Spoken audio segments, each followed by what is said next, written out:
tsy misy naizanize afaka hitantavane tsy misy naizako anohitra nefa voalazane tsy misy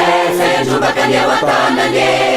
izy te feno fahatsarane sy tompony fahefana izao tontolo zao e tenina loako mivavane fa iziky olombelona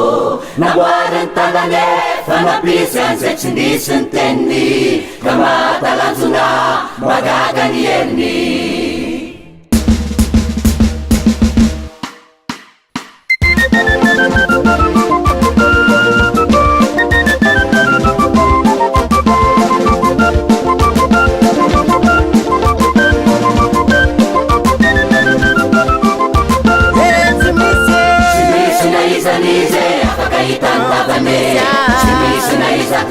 anohitra nefa voalazane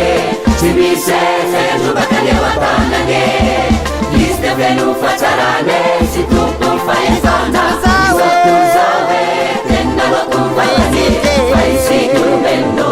namboarany tanane fa nampisy an'izay tsy nisy ny teniny ka mahatalanjona magaga ny eliny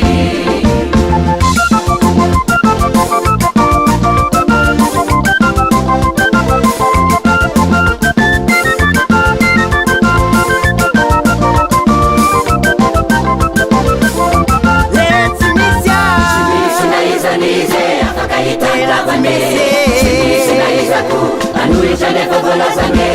tsy misy endrobaka ny ao atanane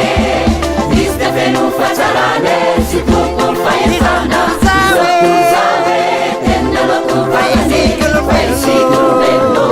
namboarany tanane fa nampisy an'izay tsy nisy ny teniny ka mahatalanjona magaga ny eliny fa izy lay andriamanitra namorona zao tontolo zao fa azo ny fahatsarana mendrika ho azo ny finerana ameny kaeratany ny fonina izananany natao manjakizay rehefa efany ao an-tanany fa izy no andriamanitra nanao tany aman-danitra fa izy ny tena tsara namorona mikarakara re zavatra katoloatra de izy ny nanamboatra fa efana manjakizay fiderana ao an-tanany de raha mandriamanitra sy volamako e de raha ho isan'andro de ataovy manako e tsy manatsahala fa tokana ihany andriamanitra maneho ny fahatsarana ataovy manako ma ho fiderana e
Vai,